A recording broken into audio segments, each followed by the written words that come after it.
what you want to make sure you don't lose track of, I would say just overall, it's a journey of shifting your mindset from whatever it was before into a person or a business person, essentially, or a professional who is able to project that they think and perform in a structured manner. Hello, everyone. My name is Kenti Kavestu. I'm an ex-BCG consultant, an ex-Googler, and the founder of RocketBlocks, an online platform that helps candidates prepare for interviews. And today I am joined by Yatharth Sharma.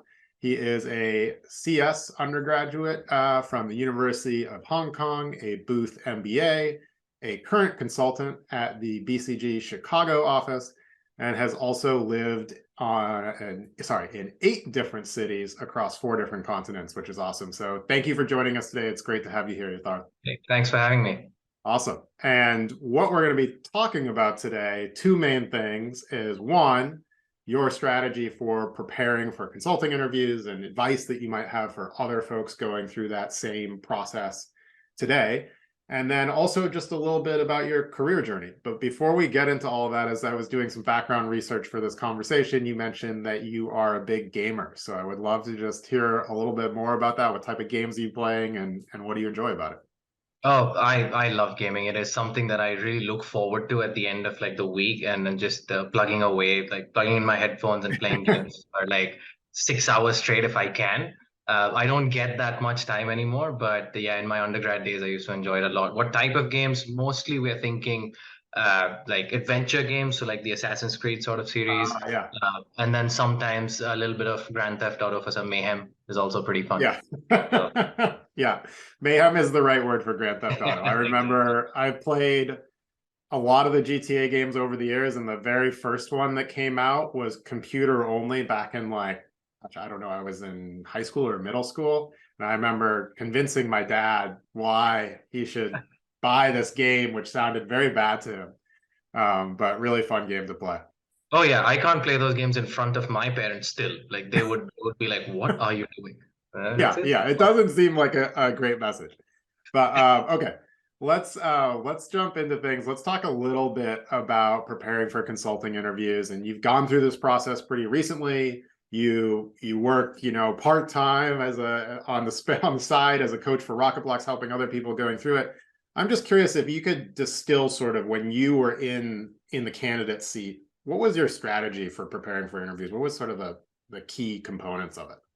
All right. So the strategy essentially, when you're going for these interviews, I went through the MBA track, which is quite popular when actually entering these Yeah. interviews. So with that track, there were 3 areas that I had to hit. The first one was doing the networking piece, so doing your research on the firms and trying to understand, okay, who are the right people, what are the sort of offices that I'm interested in.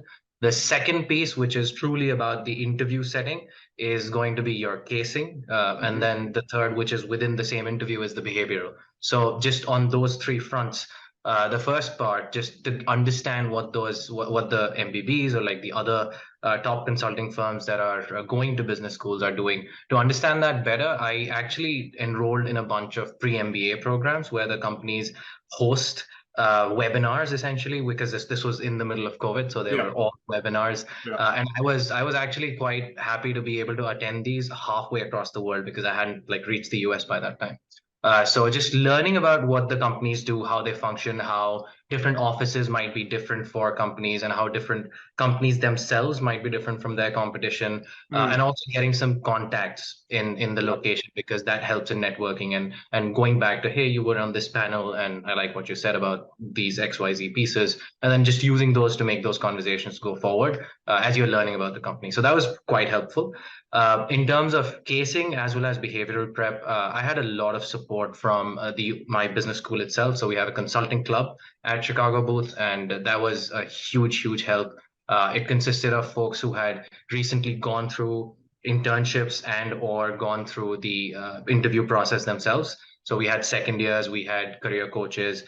We also had a lot of our own peers that would sit down together, and we would craft our own like casing stories as well as our behavioral stories when we're trying to work through that. So just preparing early and making sure that you have a plan ahead. that was really, really important. And once I got into, once I started off with the business school, I was really, really happy with the kind of support I had from my peer group. Just working together instead of like kind of in terms of competition. I saw myself in the more collaboration area, Yeah. and I quite enjoyed that. So that was the journey. Awesome. As you started that process and we're thinking about, okay, here's all the things I need to do. I need to, figure out casing and behavioral side, and here's how I'm going to do that. And the club's going to help me with X or Y. Were there certain aspects that maybe before you went through the process you thought were super important, as you got into it or reflect on it now, you're like, well, I shouldn't even have wasted time doing that. Like this was actually much more helpful. What did you learn as you went through and like reflect Um, on that? my biggest learning on that front was honestly in the networking phase. That's where I went in with a lot of like thoughts and preparation, Mm. and then things were not necessarily working out. I was not necessarily getting the right connections to the next level that I was hoping to go for. So what I did to just pivot around that was I was not exactly using my background to essentially sell myself for those interviews for those coffee chats and Yeah. networking. Yeah. I discovered very quickly that if I were to use my computer science background to get in and like talk to people who have come from a computer science background and work through the consulting lifestyle and what kind of clients they deal with, what kind of work they do, Mm-hmm. that just like once I tried it, that just became a much more let's say well-oiled conversation Mm. because I was able to honestly understand the language of people coming from the tech and finance backgrounds, and they were able to understand me when I would talk about my work experience, for example. So that was a huge pivot when I was just going with, okay, this is Yatharth, and this is the company that he's interested in, and pivoting that to Yatharth has a background in computer science and is interested in learning about people who have essentially walked the same path and been successful in the recruiting journey.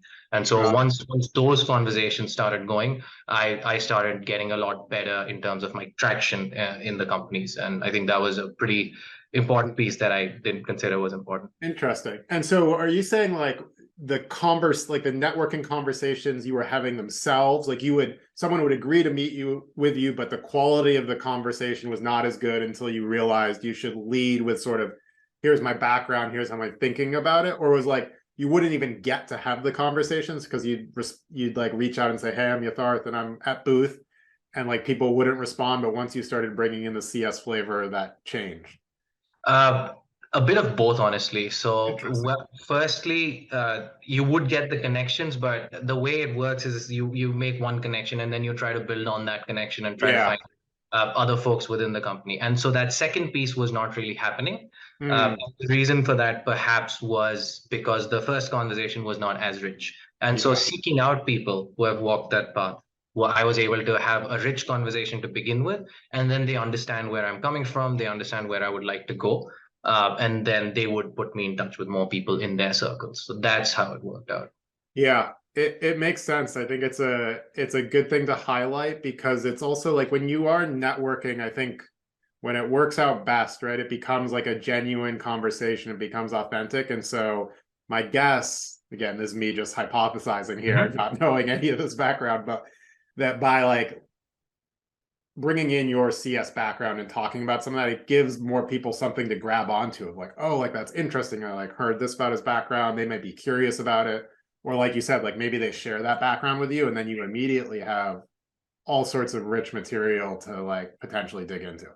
I think you are hitting the nail on the head with that hypothesis. That is exactly what, at least my observation and experience was. And that's how the conversations really got rich as soon as I would bring that in. And also, I guess it was not a very, very popular background for incoming consultants from the MBA. Yeah. So that was also, I didn't realize how unique it was until I said it. Yeah. Yeah. I mean, then that's the other thing. Like just finding unique things that make you stand out is super helpful in the whole process. Yeah.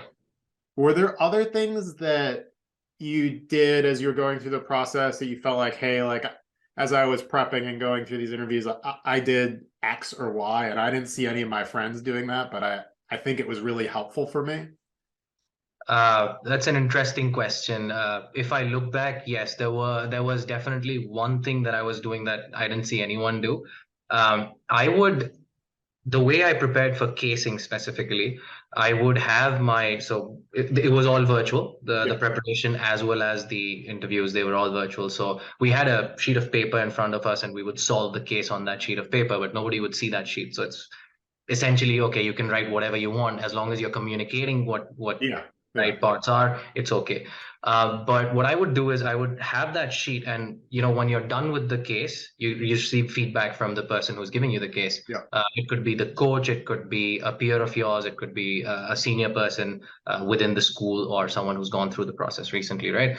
So when they would give me feedback, I would switch my pen into a different colored pen, and write down feedback exactly where I wrote down my way of thinking. So, for example, if I have some numbers written out, or if I have my framework written out on the paper, I would use a different colored pen to write down how I could improve exactly in that location. Yeah. That was step one of like, okay, absorbing all the feedback, writing it exactly where I wrote my answer just on top of that. So that was a really direct connection for me to know how I can improve immediately. And then the next piece of that is I would go through the actual case in the casebook, and then compare that to my performance. And then I would meticulously take notes. I would have a massive case. I had a massive case log with like each case I've done, each component of that case, how I could improve. And every 10 cases or so, I would go back and review the entire case log. And this is all just like preparation to really understand how you can do better. What I was not seeing people do is like go through this exercise. I was seeing many people skipping a couple of cases of like writing feedback. Nobody I know was doing the switching the pen color Yeah. thing, which is just different. I don't know how I came up with it, but it was just like once I started it, I felt like this is great. This is really helping me. Yeah. So yeah, it was a lot of discipline involved in that. It makes sense. I mean, the analogy of the switching pen, it feels like when you're in school and the teacher uses the red pen to grade your test or your homework assignment. And so it creates this very clear delineation between here's my work and in your case, here's the feedback. I think it's great. I think it's a nice mental model and I can see how that would help. And it's the idea of the case log too, and then sounds like you had some process around, hey, every 10 cases I'm going to come review all the feedback again. And Exactly. so you're really trying to do some like iterative learning there, which is interesting. And I think that helps a lot for folks going through the process, because it's the type of thing that's hard to cram for. I mean, some people probably do and do it successfully, but it takes time. It takes time. It's a muscle that you're building. Yeah. Yeah. So and the most important piece I want to call out there is the fact that you have that feedback. It's not just, you're not just listening to it, you're writing it down as well as entering it in your case log. So it's just the repetition actually helps you seal it in as to, okay, this is where I can improve and this is how I can improve. Yeah. When you got to the point where you started going into the interviews, like obviously you've done all this prep, you have your case log, you've been reviewing it, you've got your red notes versus your actual initial thoughts, all the club, everything sort of helping you there. Was going into the interview still scary, or did you feel confident that you'd done enough practice, or some mix of both those sentiments? I would say more on the scary side, less on less on the ultra confidence side. I walked into the interviews because this was the first time I was actually ever interviewing for a job in the US. Right. Before this, I've never actually gone through interviews in the US. I've done it in Hong Kong, I've done it in Singapore, but that's the Asian side. The US was obviously, it's a different culture, but just trying to understand, okay, what is the right way to do it? Also, the first time ever interviewing for consulting. So I was genuinely nervous. I did not know exactly how it's going to go. How I prepared for that, though, which may not be important for a lot of people, was very important to me. This was a virtual thing, right? But I would wear the full suit, the full business suit, all the way down to the shoes. Not that anyone's looking, but I would be like completely prepared. To me, it would keep me on my toes and ready for any questions, and like just keep me sharp that way. That was my thinking of it. And once you actually start the interview and actually start having that conversation, I think the interviewers honestly did a very good job of making it feel like a conversation. And as soon as you feel like it's a conversation, you kind of lower your guard and it goes much smoother. So there's an effort that the candidate as well as the interviewer needs to Yeah. make the situation a little bit more smooth, so that everyone just gets a little bit more comfortable. Got it. Yeah. Yeah, I like the idea of like doing the full suit down to the shoes, even though on a virtual meeting it doesn't really matter. I guess it does prevent you from having the problem of it, like those stories would come out. Someone did stand up in an interview, and it turned out they never put their pants on, or something like that. It helps you make sure that that doesn't happen as well. That's yeah, I did not consider that risk while I was doing that. It was more about the reward, less about like mitigating risk. But Yeah. yeah, that's also useful. Um, as you were going through the interview process, did you have any interviews that just didn't go particularly well? Like I remember, when I was in both undergrad and business school, that some interviews just like be like, oh, that was a train wreck. And if that happened to you, how did you think about like recovering? Because sometimes I think like mentally that can be like a setback, it puts you in the wrong headspace, etc. If it happened, how did you bounce back from that type of Oh, that's a great question. Yes, no, it happened more than once thing? through the journey. It happens to the best of us, and Yeah. sometimes it's not your day. Sometimes you just read the question differently. Sometimes you're thinking in a completely different direction that the interviewer might be thinking of. So it happens. It is acceptable. But a couple of things in terms of the mindset change. Uh, Firstly, I would say that it's important to not lose confidence while you're going through the interview, and that is something that I was told after I lost all confidence.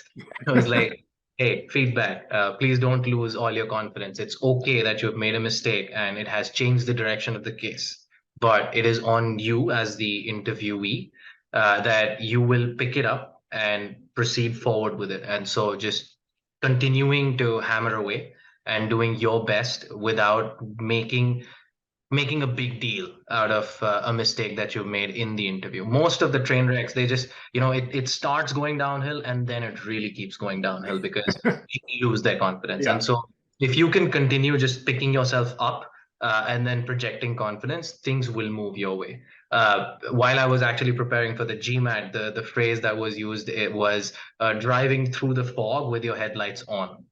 That sort of a thing where you keep focused on of what's ahead and just continue hammering it away, as long as you still have road to go on. And Yeah. so that was one of the ways that I told myself, and that was internalizing some feedback. The other piece, which I really love the advice that I got, and I do give this advice to people when I'm coaching them, is that treat every new case or every new interview as an opportunity to make a mistake for the last time. And so it is really okay to make a mistake in these interview settings because you don't know everything and you are learning through these processes. And making sure that you internalize that mistake that you might have made and never make it again going forward is the key to improving. And so that's one thing that really kept me on top of just like the preparation. Like, okay, I made this mistake, I will not make it again. And Yeah. just building on that. And coming back to your point on the iterative learning, Yeah. my way of iterative learning was cancel out each and every mistake. Make a mistake, never again. Make a mistake, never again, and then continue doing that. Yeah. Yeah. No, it makes total sense. And I was smiling as you were talking about that because it is exactly what I was talking about earlier. It's just like, hey, like this happened. It's okay. I'll fix it next time. Like as long as that cycle is happening, right? Where it's like, okay, I made a mistake, I recognized it, I corrected it. You keep doing that, like things are gonna get better. Like they have to get better. Like it will just go the right direction. So Absolutely, absolutely. And that's why we have these like cycles set up. The system is set up this way to actually set us up for success this way. yeah, that makes sense. Um, there's you brought up the analogy about keeping, driving through the fog with your headlights on. There is another analogy that people use in all sorts of settings of like seeing the forest through the trees. And, and essentially, meaning like, hey, like, don't get lost in all the details. Like, try and step back and remember what you're trying to accomplish here. As you're going through the whole process of prepping for these interviews, and there's a lot, right? There's a lot going on. You're thinking about the behavioral component, the case component. You're trying to do the networking, all the stuff. You've got school going on or work at the same Yeah. time. Like, what do you think, if you step back, what is the forest in terms of interview prep for consulting? Like, what do you want to make sure you don't lose track of? What you want to make sure you don't lose track of, I would say, just overall, it's a journey of shifting your mindset from whatever it was before into a person or a business person, essentially, or a professional who is able to project that they think and perform in a structured manner, and they are in a position well suited to solve problems, difficult problems as they come their way. So overall, we talk about, hey, do framework drills, do brainstorming exercises, do these practice Yeah. questions, build your story, craft your story. Yes, all of those are the trees. The forest is actually, when I said earlier, building that muscle. It's about building a structured way of thinking and communicating, because you can think in a structured way, and if you can't communicate it, there's no Yeah. success. So it is equally important to communicate that. A lot of that comes out through the behavioral part of the interviews. And so recognizing that once someone enters this consulting casing or interview journey, Yeah. you will come out of it in a slightly different way of thinking. Like they will develop a slightly different way of thinking, which I hope is more structured than when they walked into it. And I see that just even in normal conversations. Once I've gone through the journey, my normal conversation just become a lot more structured. When you ask me any questions, I try to bucket my answers, like pieces of my answers, and making sure that I am covering everything and then walking through it in a structured way. And Yeah. so it's something that you honestly carry with you for the rest of your life. It's also a very transferable skill set. If you are not very happy with the consulting forest, it's fine. It's fine. You can carry the same skill set and go into a different role. Totally. Yeah. And I mean, I think it's one of the reasons why ex-consultants are so popular in the job market, because companies know they will have built an extremely strong structuring muscle, and it is not a skill that is super widely understood and had just throughout folks in the workforce. And so it's super powerful. And I think, like, you're speaking all the sort of, like, all of that ties very closely to how I think about, like, the RocketBlocks philosophy and building this, and, like, building your structured mindset and doing that through repetition, and that, like, it hopefully should help you succeed landing whatever it is that is your dream job. But if not that one, the next job that you go for the interview for, and then in the future help you actually succeed in that, both career and life. Like you said, like, structured thinking is good for professional and non-professional settings, for sure. Yeah, absolutely. Yeah. And on that piece about the job, yeah, you may not land the dream job immediately, but you can land a job that gets you to the dream job, as you said. So that Exactly. makes sense. It's all an iterative process, like you said. Absolutely. Absolutely.